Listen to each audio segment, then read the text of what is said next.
It started slow, but it sped up quickly. The Arizona Cardinals are starting to show what this roster is going to look like for 2026. A little bit different than some people thought. I'm not surprised. Let's discuss.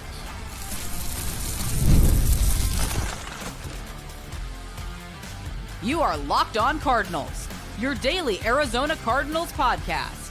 Part of the Locked On Podcast Network, your team every day. Cardinals, Alex Clancy here. Thanks for making Locked On Cardinals your first listen, part of the Locked On Podcast Network, now the #1 sports podcast platform. Had to do a live one. I wasn't going to record this. And first of all, miss out on signings that have happened, which 3 have happened since I set up this, this link. Lot to talk about. Lot to talk about. The Cardinals are running it back with Jacoby Brissett. They signed Gardner Minshew. We'll discuss what that looks like. The first signing of the day, Tyler Allgeier coming over from Atlanta on a 2-year, $12.25 million deal. But recently, as of less than half an hour ago, the Cardinals made 2 of their more impactful signings, bringing in Isaac Seumalo, a left guard from Pittsburgh. I'll discuss his impact. And they, as of 3 minutes ago, just signed wide receiver Kendrick Bourne over from the San Francisco 49ers. There's a lot to unpack. There's a lot to, just lament about with this team. I'll do much more in depth tomorrow on the normal full show. But we got to start it off with the quarterback. Jacoby Brissett's running it back. Okay. Some wanted Malik Willis. He signed with the Miami Dolphins for a whole lot of cheese. And I think that this is the best case scenario for the Cardinals. I've been saying this on this show for months. This is the best case scenario. Is it good? No. Okay, let's not have this weird, warped thought process on this. This is the best case scenario for a team. It's not. But for the Cardinals, this is the best way to construct a roster that can be built for the future starting now. Because you don't allocate $45 million over 3 years, which is going to be more front-loaded for Malik Willis. And you bring back Jacoby Brissett, very team-friendly deal. On top of that, you sign Tyler Allgeier.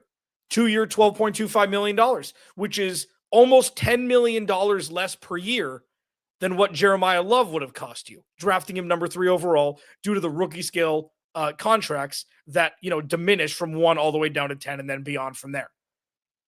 So this isn't a great scenario. This isn't, this is awesome, guys. Woo! 2026 Super Bowl. But roster construction-wise, it's the most feasible way to build a longer-lasting, impactful roster when you can allocate funds to other position groups.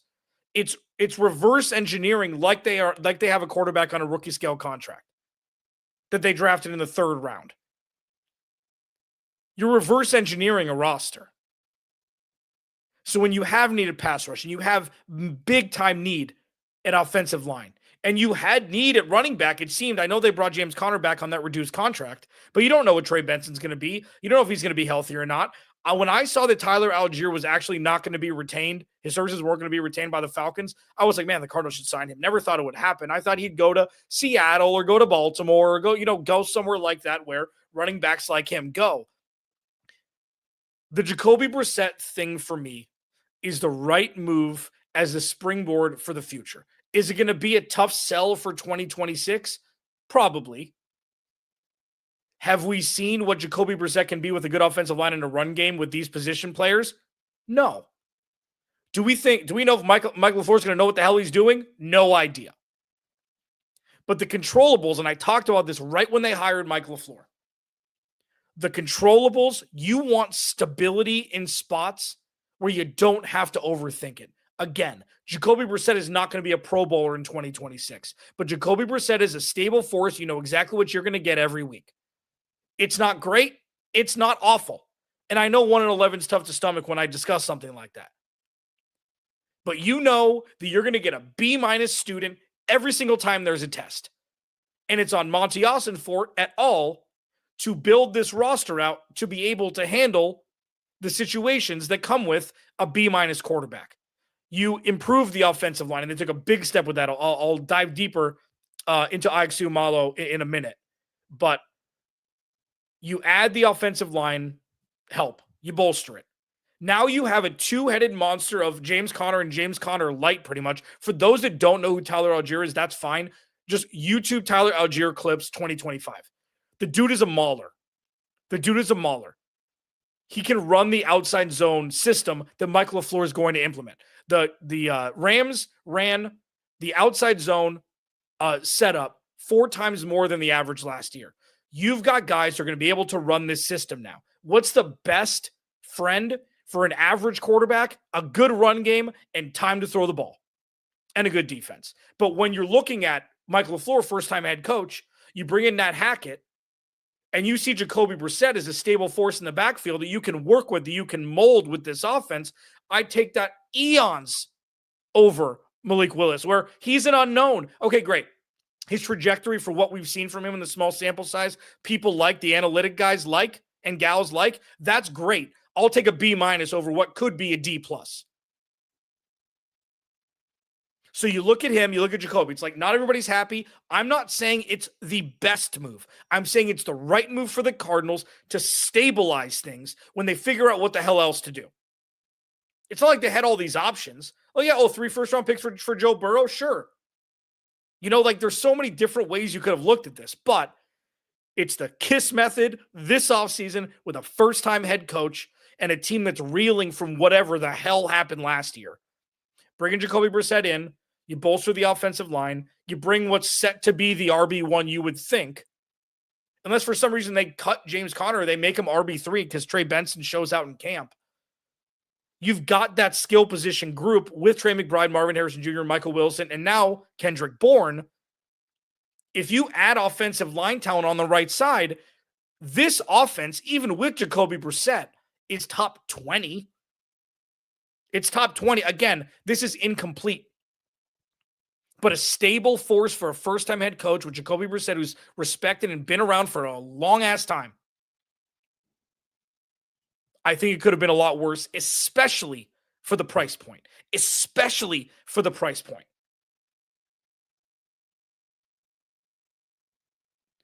You got to look at it like the Cardinals are building for 2027, but that doesn't mean by any stretch that they can't make wildly impactful moves this offseason. You bolster your offensive line, that's going to be it. You're going to have the offensive line for next year, where you're going to draft probably a rookie quarterback. We'll see what happens with Jacoby Brissett. I'm not saying they're going to extend him after this season. I'm not saying this is the best situation a team is in. I've never said that. But the right situation for the Arizona Cardinals with a first-time head coach, with all of the other issues on this roster, where you can allocate funds everywhere else, run it back with Jacoby Brissett, draft an offensive lineman to 3, and then, draft a pass rusher in the second round. They've still got money to spend.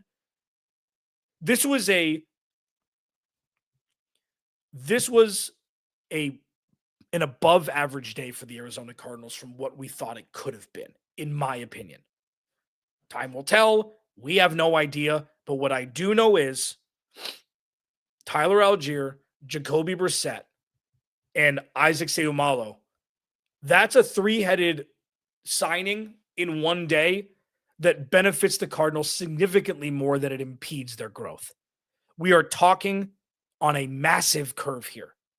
I'm not over the moon that Jacoby Brissett's going to run it back in 2026, but I'd much rather have him and his contract and be able to allocate funds elsewhere than a big old maybe with a big old question mark with Malik Willis making almost $20 million a year. Tough to sell to the fans. But right now, roster construction-wise, this was the right move. Locked On Cardinals, your team every day. There's some other signings. What does this mean? What's the trajectory for this team? Are there going to be any other splash signings? Are they just going to do their house cleaning and re-sign people, figure out a way with Jalen Thompson moving on to the Cowboys to, land somebody there? Or is that just going to be Adrian Taylor Demerson's role? Discuss it more next. Locked On Cardinals, your team every day. This episode of Locked On Cardinals is brought to you by Indeed. Workplace chaos, deadline stacking up, inbox overflowing, and the one position you have to fill still sitting open. When the pressure's on and you need the right hire, this is a job for sponsored jobs. Indeed Sponsored Jobs helps you reach the people who actually fit what you're looking for, like skills, experience, location. So you're not just hoping the right candidate stumbles across your path. And here's a stat that says it all. In the minute I've been talking to you, companies like yours made 27 hires on Indeed, according to Indeed data worldwide. So if you're hiring, spend less time searching and more times interviewing candidates. You check all the boxes with Indeed Sponsored Jobs. And listeners of this show will get a $75 sponsored job credit to help get your job the premium status it deserves at Indeed.com/podcast. Just go to Indeed.com/podcast right now and support our show by saying you heard about Indeed on this podcast. Indeed.com/podcast. Terms and conditions apply. Today's episode of Locked On Cardinals is also brought to you by Game Time. We live in a world where we can stream anything, order food in minutes, and carry supercomputers in our pockets, and somehow buying tickets to a live game still feels complicated. Hidden fees, jumping prices, endless steps. You know the drill. There has to be a better way. And that's why I use the Game Time app. It gives fans the advantage and makes getting tickets simple, whether it's NFL games, concerts, comedy, whatever you're into. I went to the Suns game last night against the Hornets with my pops who was in town. I used the Game Time app. It took me 5 minutes. I found a section of row that I never sat in before. I wanted to see what the vantage point would be. I clicked on the tickets. I moved my phone left and right. I was like, damn, this is an awesome vantage point. Let's get these tickets. We got them. Super seamless, super easy. Take the guesswork out of buying tickets. Download the Game Time app, create an account. Use code LOCKEDON for $20 off your first purchase. Terms apply. Again, create an account and redeem code LOCKEDON for $20 off. Download Game Time today. Please go to the YouTube channel, search Locked On Arizona Cardinals. Hit that subscribe button, man. You know the drill. Join the Everydayers Club. Dang it. We're giving away a free month. If you sign up before March 15th with the promo code free agency. Join LockedOnCardinals.superstack.com. Come on. Join it. Discord. It's fun. Cardinals. Lots happened. And I'm still, as I'm talking to you, I'm still refreshing, seeing if other things have happened because it's been, a frenzy. They just brought back Roy Lopez, who had a stint over with the Lions, played some impactful football there. He's now back on a 2-year deal. Kendrick Bourne, as I mentioned, for just over $11 million. Tyler Allgeier, a 2-year deal. You see all these 2-year deals. This means we'll see if you can hit lightning in a bottle with one or two of these guys. And if you do, then you can expand upon that after Paris Johnson Jr. is paid, when Kyler Murray's money's off the books, when Budda Baker most likely has moved on at that point. Like, that's going to be a completely different world 2 years from now. It was a 3-year deal for Isaac Seumalo, a 3-year, just over $31 million. So for those that don't know who Isaac Seumalo is, I just watched a little film. I did a little research. I asked a couple of friends in the Pittsburgh area, in the media space, what he was like. This guy, a far cry from Evan Brown. He was between 12th and 16th. I think it was 12th out of 81 left guards with an overall Pro Football Focus grade last year. Okay. Pass blocking grade, 78.5, was 4th amongst all guards. And he was in the 20s for run blocking. Now, the reason why this is so important, the left guard position, is because there's two different ways you can look at this. One, you've got Yalta Ferholt, who's the spine of the offensive line. He's been above average, which is more than you can say about many centers, on top of the fact that the contract is so team friendly that it's chef's kiss having Yalta Ferholt there. You got Paris Johnson Jr., who moved over to the left side of the line after his rookie year. He's been good. Okay. There's been some knock on him. Where he gets beaten off the edge more than a left tackle shoot is going to garner the $100+ million he's most likely going to get at the end of 2026. This is the thing that it seems simple, and I promise I say this with no condescension whatsoever. Okay. I just had this, it's just like this, very simple realization. Like, obviously the offensive line works as one unified link of human beings. They're side by side. If you've got a liability on your right side with Paris Johnson for any sort of left tackle, it makes your job more difficult. You have to deal with more bull rush help on your right side on top of the free rushers from the edge. So if you have a left guard there who can do his job, Yalta Ferholt does his job, Paris Johnson Jr. is able to just do his job, it makes the left side of the offensive line borderline elite. A lot of this was like what I used to say with Budda Baker, is when the defense was bad and they had no pass rush, it made him look bad because he had to cover so many holes. He had to band-aid so many spots that the Cardinals needed help with talent-wise. And then in 2024, you got to see what all-world Budda Baker used to look like because he was able just to do his job. So I think with the left guard signing, it's going to make Paris Johnson Jr.'s job a lot easier. Now, on top of that, they're going to have to figure out the right guard position. I don't see Isaiah Adams being the guy. I never did. I thought, they played very well the last 6 weeks of last season. So kudos to them for that. He jumped in before Will Hernandez came back from injury. He jumped in after Will Hernandez went down. And it was difficult for him and Kelvin Beachum to get any sort of run because they were pass protecting 50 dropbacks a game. Okay. So it's not done yet, but I think the signings they've made move the ball forward. One thing I used to say on the show all the time is any step forward, any step that's not a step backwards is a step forward for this team. I see all the comments in here. Thanks everybody for all these questions. So let's get to these real quick. It's like, here's the thing. So what are the Cardinals going to do next? And we'll talk about this throughout this week. I'm going to go live every afternoon, this afternoon for the second show.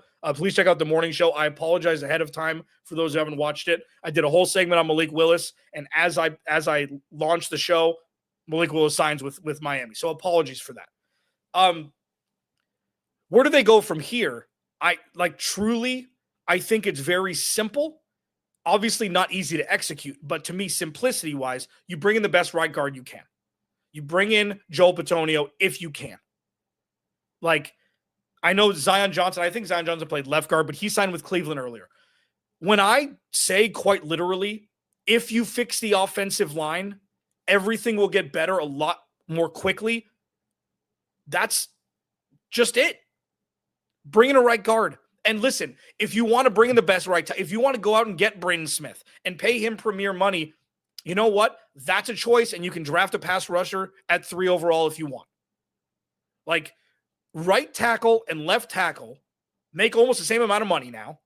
And if you can draft a guy at 3 and have 4 years of control at pennies on the dollar with a 5th-year option for pennies on the dollar, and you could bring in a vet right guard who's not going to be making that much money. He'd be making, what Isaac Seumalo is making, the $30 million range. You draft Francis Maui-Noah, you're cooking with gas, man. And then that allows Jacoby Brissett to have a lot more time in the pocket. He's going to have another playmaker on the outside to go with Michael Wilson and Marvin Harrison Jr. and Kendrick Bourne. You've got Trey McBride. You're going to have a healthy James Conner, who's probably going to back up dance for Tyler Allgeier, is probably going to take over the lead role here. Like, they need one thing. I'll say 2 things smart a month. That's my quota. The Arizona Cardinals need a strength. They do not have a strength right now outside of Trey McBride. A surefire, bona fide strength. Go get a strength. If they shore up the rest of the offensive line, that'll be their strength. And that is the best place to have one strength on a roster. I know it's kind of a backhanded compliment of looking at what a roster that's kind of incomplete, but if you've got a top 10 offensive line in football, you got a chance in every game. Not saying the Cardinals are going to win 8 games because they have a great offensive line in 2026. I'm not saying the Cardinals are going to have a great offensive line just because they sign offensive linemen this offseason and draft a right tackle at 3 overall. What I'm saying is you have to give your best chance to have the best offensive line possible. You got to throw money at it, and you just got to hope that there's a cohesive unit there and guys stay healthy. That's all you can do. So with Jacoby Brissett, I understand it's not good. I understand it's not perfect. I understand it's not nearly as exciting as signing Malik Willis and saying, well, let's see what the hell happens here, guys. What I am saying is, for a first-time head coach and a guy who needs people he can trust on the field to do their job at what they are, which is a B- or B quarterback, which Jacoby Brissett is when he has time. That goes so much further than a 10% chance that a dude who has played 11 games in 4 years may be the next superstar. The old Arizona Cardinals would have signed Malik Willis. Everybody would have been excited. Everybody would have been, oh, this is going to be great. And Malik Willis may very well be great. I'm taking the metronome equilibrium at quarterback so you don't have to worry about what you're going to get or what you're not going to get. You know what you're going to get. And you can go spend the rest of that cheese, the rest of that money that you don't have to spend on Malik Willis with a hope and a prayer and shore up the offensive line. Bring in a situational pass rusher. Restructure contracts to get guys to come back. Like, it's not difficult, in my opinion, to understand that if you don't have a good offensive line, nothing else matters. For the Jeremiah Love crowd, I get it. It'd be fun. He's probably the best player in the draft. I don't subscribe to the fact that the best player in the draft can be from a non-premium position when you go best player available at 3, especially when I'm blocking at right tackle and I'm playing quarterback before what happened today. And for the Gardner Minshew signing, like I know I should have mentioned this earlier, but Jimmy Garoppolo, I guess they had a snag with him, and that was they went there and then they pivoted to Gardner Minshew. Say what you want about Gardner Minshew. He is a turnover waiting to happen, okay? But he takes chances. He's a smart football player, and he can throw for volume. So it's easy to say, well, any quarterback can throw for volume, all that stuff. Like, he won games in Philly. He won games in Indy. He won games in Jacksonville. He was the best option with the Raiders when they had a Travis Shea mockery of a quarterback room there before Geno Smith got there, which ended up being bad anyways. So in a year that we've got like this right now, set and forget quarterbacks don't need to be Pro Bowlers. You just need to have a better roster offensively around them to be able to leverage what they're good at in an effort to score more points than the other team. Might be the most simplistic way of running a football team that I've ever said. I understand it's concerning that this is where the Cardinals are at from where we were going into the 2025 season with this team, 8 months ago. But these are very real, methodical decisions made by, yes, Monty Osborne. People think he should be out of a job. That's fine. You know what? Look at the record. Just like JG, you could have fired him. Michael Bidwell has a proclivity to not fire GMs. Maybe he found his new Stevie baby. Maybe he found his new bald friend that he loves, or shaved head friend that he loves. And he's going to give him a longer rope. I have a feeling that Monty Osborne's not going anywhere. He's not going anywhere. So it's how he builds this roster this offseason outside of the quarterback room that will determine what it looks like for 2027 when the Kyler Murray's money is going to dwindle. They're going to have probably a top 10 pick, and they're going to have plenty of money to spend. I commiserate with you that this isn't going to be super glamorous or fun. I also challenge you to look at what they're doing and see the bigger picture when it comes to what the future pacing goals of this team is going to be. And I know saying that again sucks. I get it. But it's where we are. We've got to make the best out of what we're witnessing with this team. And without, blowing smoke up your rear, just putting rose-colored glasses on and singing rainbows and butterflies, I think today was a very productive day for the Arizona Cardinals roster. Very productive. Will it work? Who knows? Was it productive? Yes. Alex Clancy, Locked On Cardinals. I will be going live every day this week at 4 o'clock for my secondary show. Make sure to check out the morning shows. I put up at around 10 o'clock in the morning. We're doing double dips here on Locked On Podcast Network now. Thank you to everybody who's watching. Remember, without you, there is no me. I'll talk to you tomorrow.